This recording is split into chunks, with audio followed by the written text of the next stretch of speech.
Governo lança fatuk dahulu para construção edifício FON, Ministério Obras Públicas.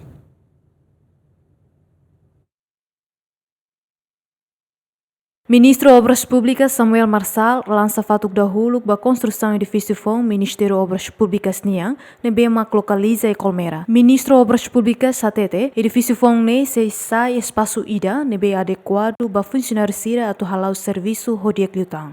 Agar receber maromak tambah ohim bele o lançamento dene para atu facilita serviço força trabalho e Ministério Obras Públicas nian. So ina HTT ona kata Ministério dene sabe para desenvolvimento.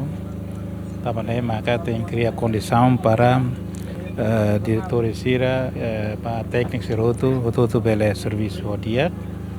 Ono ne siri condição dia, sira serviço qualidade dia, buat nabe sira halo ba itinerai masih halo qualidade nabe dia.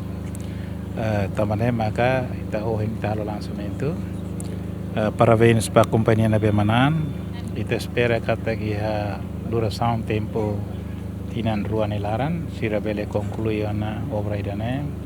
Ono ne depois tinan ruan ministério bele tambah ami hosi Ministério Obras Públicas nene Ministério ida mai be hela ninya edifício ne barak ia dirasaun ida ia tumbarai kotu dirasaun ida ia kaikoli niane dirasaun de hene dirasaun da ia fale sore neba nebe hela ne namkari los balu aluga fale ia fateni sore Palmeira neba então atu coordenação é difícil de ter. Han tempo coordenação serviço nene ladung dia. Tamane maka me agradece tambah agradece ba kafi agradece mas ba primeiro-ministro o ministro Serroto bele aprova programa idane ba edifício idane tonone ohim itabele halo implementação.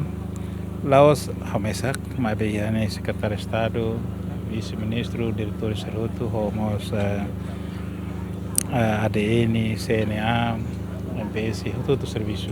Maka oin bele halo lançamento dele nia. Nebe ao Ministério nara usa agarrese ba parte do todo, nebe envolve processo dele, usa agarrese Serroto. Total orçamento para projeto ne basic milhão ruanulo. Obra referida se responsabiliza a empresa internacional, a Indonésia, a duração Tinangrua. Equipa cobertura GMN.